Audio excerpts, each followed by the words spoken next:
একটি সংখ্যার দ্বিগুণ থেকে অপর একটি সংখ্যার 3 গুণ বিয়োগ করা হলো। প্রথম সংখ্যাটি x, দ্বিতীয় সংখ্যাটি y হলে বিয়োগফল নির্ণয় করো।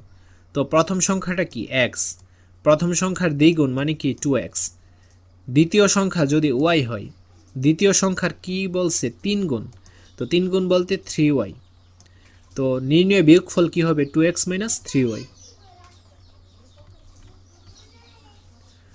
y + 7 = 12 সমীকরণের সমাধান করো। y + 7 = 12, তো উভয় পক্ষ থেকে 7 বিয়োগ করে আমরা যদি এই পক্ষে 7 বিয়োগ করি এই পক্ষে 7 বিয়োগ করি তাহলে এই পক্ষের 7টা কিন্তু নাই হয়ে যাবে, জাস্ট y = 12 থেকে 7 বিয়োগ দিলে হবে 5। এসএসসি 2025 শেষ মুহূর্তের প্রস্তুতি কোর্সটি করে পরীক্ষার টেনশন আজই দূর করে ফেলো। এই স্পেশাল প্রোমো কোড ব্যবহার করলে পেয়ে যাবে 500 থেকে 1000 টাকা পর্যন্ত ডিসকাউন্ট। কোর্সটি সকল গ্রুপের জন্য অ্যাভেলেবল। একজন ফল বিক্রেতার মোট ফলের 2 ভাগের 1 অংশ আম, 3 ভাগের 1 অংশ কমলা ও 60টি পেয়ারা আছে, তার কাছে মোট কতগুলো ফল আছে তা এক চলক বিশিষ্ট সরল সমীকরণের মাধ্যমে নির্ণয় করো। ধরি মোট ফলের পরিমাণ হচ্ছে xটি। প্রশ্ন মতে এটা হবে x মাইনাস, তো এটা হবে 2 ভাগের x মাইনাস 3 ভাগের x ইকুয়ালস টু 60। তারপর আমরা লসাগু করব, 3 দুগুণে 6, 6 দ্বারা x কে গুণ করলে হবে 6x মাইনাস 2 দ্বারা 6 কে কাটাকাটি 3 এবং x গুণ দিলে হবে 3x, তারপর হবে 3 দ্বারা 6 কে ভাগ দিলে হবে 2 দ্বারা x কে গুণ দিলে হবে 2x। ঠিক আছে, তো এখানে কি দেখো 6x থেকে 3x বিয়োগ দিলে হবে 3x, 3x থেকে 2x বিয়োগ দিলে হবে x। তো এ লাইনটা না লিখে তুমি সরাসরি এ লাইনটাও লিখতে পারো, 6 ভাগের x ইকুয়ালস টু এই যে 60। দেন আমরা x নিলাম আর 6 এবং 60 কি হয়ে যাবে গুণ হয়ে যাবে, তো 360। একটি আয়তকার ঘনবস্তুর দৈর্ঘ্য প্রস্থ উচ্চতা যথাক্রমে 25 সেন্টিমিটার, 20 সেন্টিমিটার ও 15 সেন্টিমিটার, এর সমগ্র তলের ক্ষেত্রফল নির্ণয় করো। এখানে আয়তকার ঘনবস্তুর দৈর্ঘ্য a = 25 সেন্টিমিটার, প্রস্থ b = 20 সেন্টিমিটার, উচ্চতা c = 15 সেন্টিমিটার। আমরা সমগ্র তলের ক্ষেত্রফলের যে সূত্রটা এটা ইউজ করব।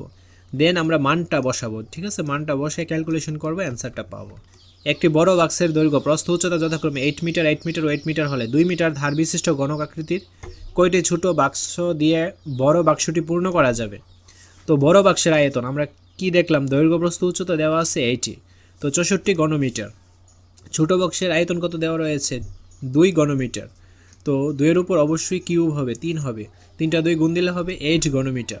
বড় বাক্সটি পূর্ণ করতে ছোট বাক্সের প্রয়োজন হবে 64কে 8 দ্বারা ভাগ করব, অ্যান্সারটা হচ্ছে 8টি। তারপর এখানে দেখো কতগুলো উপাত্ত দেওয়া রয়েছে, উপাত্ত সমূহের মধ্যক নির্ণয় করো। এখন এই যে উপাত্তগুলো এগুলো আমরা কিভাবে নির্ণয় করতে পারি, তো প্রথমে আমরা এটাকে বিন্যস্ত করব, সাজাবো। এই যে দেখো ছোট থেকে বড় অনুসারে সাজালাম, তারপর উভয় পক্ষ থেকে 2 ভাগ করব। যেমন এই দিক থেকে আমরা 5টা সংখ্যা নিলাম, এই দিক থেকে 5টা নিলাম, মাঝখানে কি রয়েছে 16ই হবে মধ্য। কিন্তু এখন আমাদের অঙ্ক করে এটা সমাধান করতে হবে। এই যে উপাত্তগুলো এখানে রয়েছে 11টা, যা বিজোড় সংখ্যা। এই ক্ষেত্রে আমরা বিজোড় সংখ্যার যে মধ্যক নির্ণয় সূত্রটা ওইটা ইউজ করব। তো 11 + 1 দিব এবং নিচে 2 দিব, এততম পদ।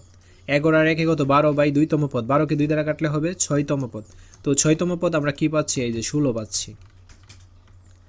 60 থেকে ছোট মৌলিক সংখ্যাগুলোর মধ্যক নির্ণয় করো।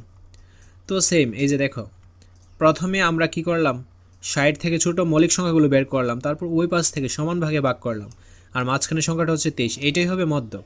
তো 23 উপাত্ত সমূহকে সমান 2 ভাগে বিভক্ত করেছে, 60 থেকে ছোট মৌলিক সংখ্যাগুলোর মধ্যক হবে 23।